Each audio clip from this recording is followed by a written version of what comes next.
ശ്രീ അമേരിക്കയ്ക്ക് ഈ ഐസക് ഒരു ജോൺ വാദം ഐസക് ജോൺ പൂർണ്ണമായി ഇതിനകത്ത് ശരി സജിമോൻ ഈ എക്സിറ്റ് സ്ട്രാറ്റജിയിലേക്ക് പോകുന്നുവെന്ന് പലപ്പോഴും ഒരു തോന്നൽ ഉണ്ടാക്കിയിട്ടുണ്ട്. ഇത്തവണ വലിയൊരു തോന്നലായിരുന്നു അത് എക്സിറ്റ് ആവുകയാണ്, യുദ്ധം അവസാനിക്കുകയാണെന്ന്. അങ്ങനെ വന്ന ഈ സമയത്താണല്ലോ ഇപ്പോൾ ഗൾഫിലേക്ക് ആക്രമണം നടന്നിരിക്കുന്നത്. അപ്പോൾ ഈ ഉരസി നോക്കിക്കൊണ്ടേ ഇരിക്കുകയാണ് എന്നുള്ളൊരു പ്രതീതി ഇപ്പോഴും വരികയാണല്ലോ. അത് ഗൾഫിനെ ആശങ്കയുണ്ടാക്കുന്ന കാര്യമല്ലേ ശ്രീ ഐസക് ജോൺ?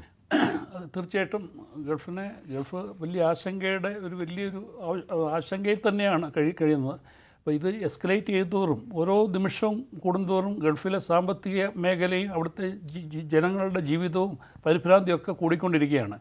ഇപ്പം ഇപ്പോഴത്തെ അവസ്ഥയിൽ പോവുകയാണെങ്കിൽ ഹോർമൂസിൻ്റെ അതൊരു ചോക്ക് പോയിൻ്റ്, അവിടുത്തെ ഒരു സപ്ലൈ ചെയിൻ ഡിസപ്ഷൻ മൂലം ഇത് സെപ്റ്റംബർ വരെ തുടരുകയാണെങ്കിൽ ഓയിൽ പ്രൈസ് 150 കുറയും. അത് ഗൾഫിൻ്റെ സാമ്പത്തിക മേഖലയ്ക്ക് കുറച്ച് നല്ലതാണെങ്കിൽ തന്നെയും ബാക്കിയുള്ള രാജ്യങ്ങളെ ബാക്കിയുള്ള ലോക സമ്പദ്ഘടനയെ തന്നെ അത് തകർക്കും. $150 കൂടുകയാണെങ്കിൽ സെപ്റ്റംബർ വരെ ഹോർമൂസിലെ ആ ക്രൈസിസ് തുടരുകയാണെങ്കിൽ. ഇപ്പോഴത്തെ അവസ്ഥയിൽ ഗൾഫിലെ എല്ലാ മേഖലയും ഇപ്പോൾ അടുത്ത കൺസ്ട്രക്ഷൻ മേഖല ഏകദേശം സ്തംഭനാവസ്ഥയുടെ വക്കിലേക്ക് വന്നുകൊണ്ടിരിക്കുകയാണ്. കാരണം അവിടത്തേക്ക് ഷിപ്മെൻറ്റ് കിട്ടുന്നില്ല. ഷിപ്മെൻറ്റ് കിട്ടാതെ വന്നു കഴിഞ്ഞാൽ പിന്നെ ഫുഡ് സ്റ്റോക്സ് ഒക്കെ ഉണ്ട്, ആവശ്യത്തിനുള്ളതുകൊണ്ട്. അപ്പോൾ ഏകദേശം ബാക്കിയുള്ള വേറെ ആൾട്ടർനേറ്റ് റൂട്ട്സിൽ കൂടി വരുന്നുണ്ട്, അല്ലെങ്കിൽ എയർ മാർഗമൊക്കെ കാർഗോ മൂലം വരുന്നുണ്ട്. ഷിപ്പിൽ കൂടിയുള്ള കാര്യങ്ങളുള്ളതുകൊണ്ട് അവിടെ പല ബിസിനസ്സുകളും വലിയൊരു ക്രൈസിസിനെ നേരിട്ടുകൊണ്ടിരിക്കുകയാണ്. അതുമാത്രമല്ല ഒരുപാട് ആൾക്കാരുടെ ജോലി തന്നെ നഷ്ടപ്പെട്ടിട്ടുണ്ട്. ഞാൻ കഴിഞ്ഞ ഒരു 3 മാസത്തിനിടയിൽ ഇവിടുത്തെ ഒരു സംഖ്യ നോക്കുകയാണെങ്കിൽ ഒരുപാട് ആൾക്കാർ ഇങ്ങോട്ട് ജോലി നഷ്ടപ്പെട്ട് ഇവിടെ വന്നിട്ടുണ്ട്. ഇവിടെ ഈ കേരളത്തിൽ വന്നിട്ടുണ്ട്. ഇന്ത്യയിൽ പല സ്റ്റേറ്റുകൾക്കും നോക്കിക്കഴിഞ്ഞാൽ ഒരു ഡേറ്റ എടുത്തു കഴിഞ്ഞാൽ മനസ്സിലാക്കും എത്രമാത്രം ആൾക്കാർക്ക് ജോലി നഷ്ടപ്പെട്ടിട്ടുണ്ട്. ഈ അവസ്ഥ നീണ്ടു നിൽക്കുകയാണെങ്കിൽ ഗൾഫിനെ സംബന്ധിച്ചോളം ഇത് എത്രയും പെട്ടെന്ന് അവസാനിപ്പിക്കണം. പക്ഷേ അവരുടെ ആദ്യത്തെ വലിയൊരു സ്വപ്നമുണ്ടായിരുന്നു, വലിയ ഉദ്ദേശമുണ്ടായിരുന്നു, ഇറാൻ ഭരണകൂടത്തെ മാറ്റുക. അതുകൊണ്ട് സ്ഥിരമായിട്ട് ആ ഭീഷണി മാറ്റാനുള്ള അത് അമേരിക്കയെ കൊടുത്തൊരാശയാണ്. അത് അമേരിക്കയ്ക്ക് നടക്കത്തില്ലെന്ന് അവർക്ക് പൂർണ്ണ ബോധ്യമായി.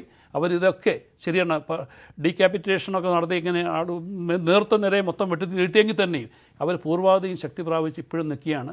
അപ്പോൾ ഇറാന് മനസ്സിലായി, ഇറാന് പിടിച്ചു നിൽക്കാനുള്ള ശേഷിയുണ്ടെന്ന് ഇറാന് സ്വയം ബോധ്യമായി. അപ്പോൾ കൂടുതൽ ആത്മവിശ്വാസവും ആത്മധൈര്യവും അവർക്ക് കിട്ടിയിട്ടുണ്ട്. അമേരിക്കയെ സംബന്ധിച്ചോളം ആണെങ്കിൽ അവർ നേരിടാൻ പോകുന്നത് അവിടുത്തെ ഇൻഫ്ലേഷന്, അവിടുത്തെ പിന്നെ ആൾക്കാരുടെ ഇടയിലുള്ള അസംതൃപ്തി, പിന്നെ അങ്ങനെയുള്ള ഒരുപാട് പ്രശ്നങ്ങൾ. അപ്പോൾ മിഡ് ടൈം ഇലക്ഷൻ വരികയാണ്. ആ ഇലക്ഷന് ട്രംപിന് മുഖം രക്ഷിക്കണം. അപ്പോൾ ട്രംപിൻ്റെ ഒരു പദ്ധതിയും, അതായത് ഗോളുകൾ ഇതൊക്കെയാണ്. ഒന്ന്, അത് റെജീം മാറ്റം, അത് നടക്കത്തില്ല എന്ന് ബോധ്യമായി. പിന്നെ ന്യൂക്ലിയർ അത് തിരിച്ച് സ്റ്റോക്ക് പൈൽ അവിടെ ഉണ്ടായി, ഇറാൻ്റെയിലുണ്ടായി എൻറിച്ച്ഡ് യുറേനിയം ഇത്ര 400 അത് തിരിച്ചു കൊണ്ടുവരിക, അത് ഒരിക്കലും നടക്കത്തില്ലെന്നറിയാം. അത് അവർ വളരെ സുരക്ഷിതമായിട്ട് വെച്ചേക്കാണ്. അവർ വേണമെങ്കിൽ ഒരു തേർഡ് പാർട്ടിക്ക് ചിലപ്പം ഒരു സീസ്ഫയറിൻ്റെ ഭാഗമായിട്ട് അത് കൈമാറാൻ ചിലപ്പോൾ സമ്മതിക്കാം, പക്ഷേ അവർ സമ്മതിക്കാതിരിക്കുകയാണ്. ഇതുകൂടാതെ അഡീഷണൽ വലിയൊരു മാരകമായ വെപ്പൺ ഇറാൻ്റെ കൈ വെച്ച് കൊടുത്തു, സ്ട്രെയ്റ്റ് ഓഫ് ഹോർമൂസ് എന്ന അത് കണ്ടുപിടിച്ചു. അതുമൂലം ലോക സമ്പദ്ഘടനയെ തന്നെ നിയന്ത്രിക്കാനുള്ള ഒരു ശക്തിയായിട്ട് അവർക്ക് മാറുകയാണ്, അല്ലെങ്കിൽ അതിനൊരു ഭീഷണിയായിട്ട് അവർ മാറുകയാണെന്നും ഇറാൻ സ്വയം ബോധ്യപ്പെടുത്തി കൊടുക്കാൻ അമേരിക്കയ്ക്ക് ഇതുമൂലം കഴിഞ്ഞു. അല്ല അവരുടെ വേറെ കാര്യങ്ങളൊന്നും നടന്നിട്ടില്ല. ശരിയാണ്, ആദ്യമായിട്ട് അവർക്ക് ഒരുപാട് നാശനഷ്ടങ്ങൾ ഇറാൻ ഉണ്ടാക്കാൻ കഴിഞ്ഞു. പക്ഷേ ഇറാനിയൻ ജനത കാണിച്ചത് വലിയൊരു റെസീലിയൻസാണ്. ഞാൻ അവരെ സപ്പോർട്ട് ചെയ്ത് പറയല്ല.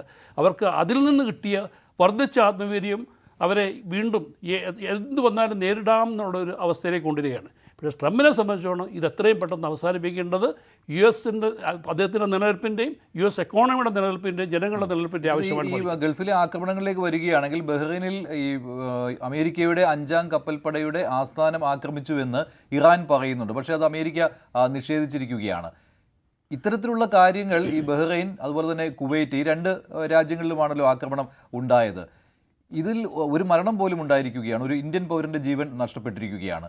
ഇതിങ്ങനെ തുടർന്നു കഴിഞ്ഞാൽ അതാണല്ലോ ഇപ്പോൾ ഗൾഫ് രാജ്യങ്ങൾ ഏകോപിപ്പിച്ചുകൊണ്ട് തന്നെ നമുക്ക് സൈനിക ശക്തിയായിട്ട് നിലകൊള്ളാം എന്നുള്ള ആഹ്വാനം UAE-യുടെ ഭാഗത്തു നിന്ന് പോലും ഉണ്ടാകുന്നത്. അപ്പോൾ അമേരിക്ക ഞങ്ങളെ രക്ഷിക്കുന്നില്ല ഒരു കാര്യം ഗൾഫ് രാജ്യങ്ങൾക്കുണ്ടാകുന്നത് താങ്കൾ ആദ്യം പറഞ്ഞു. പക്ഷേ അങ്ങനെയാണോ? അമേരിക്കയ്ക്കൊപ്പം തന്നെ നിൽക്കുക എന്നത് തന്നെയല്ലേ? അല്ല, ഗൾഫ് രാജ്യങ്ങളുടെ ഒരു ധാരണയുണ്ടായിരുന്നു, അമേരിക്ക സർവശക്തനാണെന്നും അവർക്കൊരു പോറൽ പോലും ഏൽക്കാൻ സമ്മതിക്കത്തില്ല. അമേരിക്കയുടെ ഇസ്രായേലിനെയും കൊണ്ടുള്ള കമ്പൈൻഡായിട്ടുള്ള ഒരു ശക്തി ശരിയാണ്, അവരെ പ്രൊട്ടക്റ്റ് ചെയ്തു. കാരണം അതുമൂലം അവർ കൊടുത്തേക്കുന്ന ഒരു വലിയ വിലയുണ്ട്. ഇതിലെല്ലാത്തിനും അവർ ഈ അതായത് തേർഡ് മിസൈൽ സിസ്റ്റം, അതുപോലെ തന്നെ പേട്രിയോട്ട് മിസൈൽ സിസ്റ്റം. അതെ, പേട്രിയോട്ടിന് 5 മില്യനാണ്, ഒരു പേട്രിയോട്ട് മിസൈലിന് 5 മില്യനാണ്. തേർഡ് മിസൈൽ സിസ്റ്റത്തിൻ്റെ ഒരെണ്ണത്തിന് പിന്നെ $3.5 മില്യൺ. ഇതൊക്കെയാണ്. പ്രൊട്ടക്ഷൻ ഉണ്ട്, വേറെ ഇസ്രായേലും പ്രൊട്ടക്ട് ചെയ്യുന്നു. പക്ഷേ അതുകൊണ്ട് കാര്യമായില്ലല്ലോ. ഇവർക്ക് സ്റ്റെബിലിറ്റി നഷ്ടപ്പെട്ടു.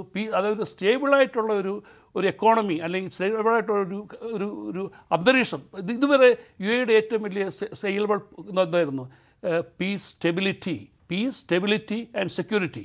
അപ്പോൾ ഇതെല്ലാം ചോദ്യം ചെയ്യപ്പെടുകയാണ്, ചലഞ്ചഡാണ് ഇപ്പോഴത്തെ അവസ്ഥയിൽ. അതുപോലെ ബാക്കിയുള്ള രാജ്യങ്ങൾ ഇതേപോലെ നിൽക്കുകയാണെങ്കിൽ, ഇത് നീണ്ടുപോവുകയാണെങ്കിൽ അവിടുത്തെ അന്തരീക്ഷം, അവിടുത്തെ ഇൻവെസ്റ്റ്മെൻറ്റ് പിന്നെ അന്തരീക്ഷം തന്നെത്താനെ തകർന്നു കഴിഞ്ഞു. അതൊക്കെ റീക്യൂപ്പറേറ്റ് ചെയ്ത് കൊണ്ടുവരണമെന്നുണ്ടെങ്കിൽ വർഷങ്ങളെടുക്കും.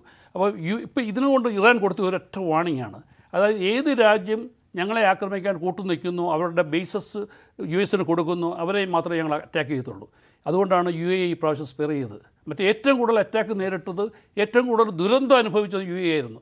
ഏതാണ്ട് 2800ഓളം മിസൈലുകളും ഡ്രോണുകളും UAEക്കെതിരെ വന്നു. ഇപ്പോൾ എന്താണ്, ഈ കുറച്ച് ദിവസങ്ങളായിട്ട് UAEക്ക് യാതൊരു പ്രശ്നമില്ല. കാരണം അവിടുന്ന് ഒരു മിസൈൽ പോലും പോയിട്ടില്ല, അവിടുന്ന് ഒരു എയർക്രാഫ്റ്റ് പോലും ശത്രു ഇറാനെ ആക്രമിക്കാനായിട്ട് ഉപയോഗിച്ചിട്ടില്ല. ഇത് രണ്ടും നടന്നത് ബഹ്റൈനിൽ നിന്നും കുവൈറ്റിൽ നിന്നും ആയതുകൊണ്ടാണ്. അതിനുള്ള ഒരു വാർണിംഗാണ് കൊടുത്തു. ഞങ്ങൾക്കെതിരെ ഏത് ടെറിട്ടറി ഉപയോഗിക്കുന്ന അവരെ ഞങ്ങൾ തിരിച്ചടിക്കും എന്ന് ഇറാൻ കാണിക്കുന്നത്. അതിനുള്ള പ്രഹരശേഷിയുണ്ട്. മാത്രമല്ല, ഇറാൻ പല പ്രാവശ്യം വാൺ ചെയ്തു, ഇതിനേക്കാളും മാരകമായിട്ട് പ്രഹരശേഷിയുള്ള മിസൈലുകളും ബാക്കിയുള്ള ആയുധങ്ങളും ഞങ്ങൾക്കുണ്ട് എന്ന് അവർ പറഞ്ഞു കഴിഞ്ഞു. അത് ഞങ്ങൾ ഉപയോഗിക്കും. മാത്രമല്ല, ചൈനയുടെയും റഷ്യയുടെയും സഹായത്തോടുകൂടി പ്രിസിഷൻ സ്ട്രൈക്കിന് വേണ്ടിയുള്ള സംവിധാനങ്ങളും ഇൻ്റലിജൻസും അവർ കൈക്കലാക്കിയിട്ടുണ്ട്. അതുകൊണ്ടാണ് അവർക്ക് കൂടുതൽ പിന്നെ മാരകമായ പ്രഹരങ്ങൾ ഏൽപ്പിക്കുവാൻ കഴിഞ്ഞത് ഈ പ്രാവശ്യം. അതായത് പ്രിസിഷൻ സ്ട്രൈക്ക് നടത്താനും അവിടെയൊക്കെ ചെന്ന് പതിച്ചിട്ടുണ്ട്. അല്ല കടലിലൊന്നുമല്ല പോയത്. നേരത്തെയൊക്കെ അവർ പകുതി മിസൈലുകളോളം അവർ പലയിടത്തായിട്ട് പോയി, അവർക്ക് അതിൻ്റെ ലക്ഷ്യസ്ഥാനത്തെത്താൻ കഴിഞ്ഞില്ല. പക്ഷേ ഇന്ന് ഉയർന്ന സാങ്കേതിക വിദ്യ അവർ കരസ്ഥമാക്കാൻ കഴിഞ്ഞു. അതൊക്കെ ഇറാൻ കൊടുക്കുന്ന ആത്മവിശ്വാസം അതാണ്. ഇതുകൊണ്ട് തന്നെയാണ് എനിക്ക് തോന്നുന്നത് US-നും ഒരു തിരിച്ചറിവിൻ്റെ വക്കിൽ നിൽക്കുകയാണ്. ഈ രീതിയിൽ പോയി കഴിഞ്ഞാൽ ഇത് ഇൻഡെഫിനിറ്റായിട്ട് പോകുമെന്നും ആർക്കും അതുമൂലം ഈ ഒരു അസ്ഥിരത, ഇവിടുത്തെ ഇൻസ്റ്റെബിലിറ്റി, ഗ്ലോബൽ ഇൻസ്റ്റെബിലിറ്റി ഇങ്ങനെ ഒരു ഇൻഡെഫിനിറ്റായിട്ട് തുടരുമെന്നും ഉള്ളൊരു ബോധം US-ലുള്ള ജനങ്ങൾക്കെല്ലാം അറിയാം. ട്രംപിനെതിരെയുള്ള ജനരോഷം വർദ്ധിച്ചുകൊണ്ടിരിക്കുകയാണ്. അതുപോലെ തന്നെ US കോൺഗ്രസ്സിൽ അദ്ദേഹം ഇനി നേരിടാൻ പോകുന്ന വലിയ വെല്ലുവിളികളാണ്. അപ്പോൾ എത്രയും പെട്ടെന്ന് തീർക്കേണ്ടതിൻ്റെ ഒരു കാര്യം ഇന്ന് ഇറാനല്ല, അമേരിക്കയാണ്. The god is in America's court. ശരി, ശ്രീ മോഹനപിള്ള, താങ്കൾ നേരത്തെ പറഞ്ഞതിനെ ശ്രീ സജിമോൻ ആന്റണി ഇവിടെ ഖണ്ഡിച്ചിരുന്നു. കാരണം ഈ സൈനിക ശക്തിയുടെ കാര്യത്തിൽ അമേരിക്കയ്ക്ക് അങ്ങനെ സൈനിക ശക്തിയുടെ കാര്യത്തിൽ ഒരിക്കലും ഒരു പിന്നോട്ട് പോക്ക് ഉണ്ടാവുകയില്ല. പക്ഷേ അമേരിക്കയിൽ വർദ്ധിച്ചു വരുന്ന ജനരോഷം ഒരു കാരണമായിട്ടുണ്ട്. ഇത് ഒരു യുദ്ധത്തിൽ നിന്ന് മാറാം എന്നുള്ള ഒരു തീരുമാനത്തിലേക്ക് വന്നിട്ടുണ്ട് ട്രംപ്, ഇല്ലേ? അതുകൊണ്ടാണല്ലോ ഈ പ്രസ്താവനകളും വരുന്നത്. താങ്കൾ പറയുന്നത് പക്ഷേ പ്രസ്താവനകളെ മുഖവിലേക്ക് എടുക്കേണ്ട എന്നാണ്. പക്ഷേ സൈനിക ശക്തിയുടെ കാര്യത്തിൽ വില കുറച്ച് കാണാൻ പറ്റില്ല.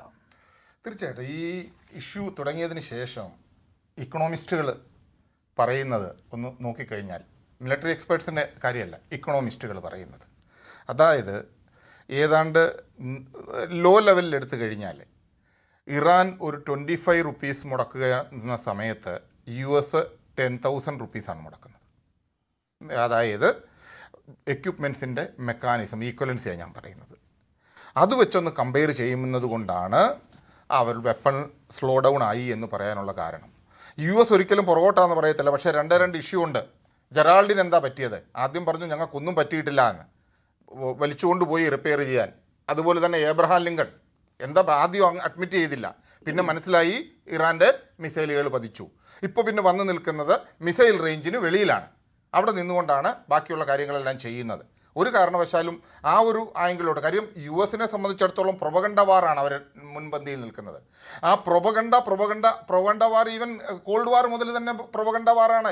റഷ്യയും US-ഉം നിന്ന സമയത്ത് തന്നെ ഇവർ പ്രൊപഗണ്ട കൊണ്ടാണ് ഹൈപ്പ് പിടിച്ചുകൊണ്ടിരുന്നത്. ഇപ്പോഴാണ് ലോക ജനതയ്ക്ക് അമേരിക്കയുടെ കപ്പാസിറ്റി എന്താണെന്ന് മനസ്സിലാക്കിയത്. പക്ഷേ സ്വാഭാവികമായിട്ടും എൻ്റെ ഭാരതം എന്ന് പറഞ്ഞു കഴിഞ്ഞാൽ ഭാരതത്തിന് കഴിവ് കുറവ് എന്ന് ഞാൻ ഒരിക്കലും അഡ്മിറ്റ് ചെയ്യില്ല. അതുകൊണ്ട് തന്നെ ആയിരിക്കാം നമ്മളുടെ സഹപാനലിസ്റ്റ് ആ ഒരു സ്റ്റേറ്റിൽ നിന്നുകൊണ്ട് ആ രാജ്യത്തെ ഒരിക്കലും കുറ്റം പറയാൻ പറ്റില്ല. പക്ഷേ ഉദാഹരണം പറഞ്ഞത് വളരെ കറക്റ്റാണ്. കാരണം സ്വന്തം കൂടുതൽ വാർത്തകൾക്ക് News 18 Keralam YouTube channel subscribe ചെയ്യുക.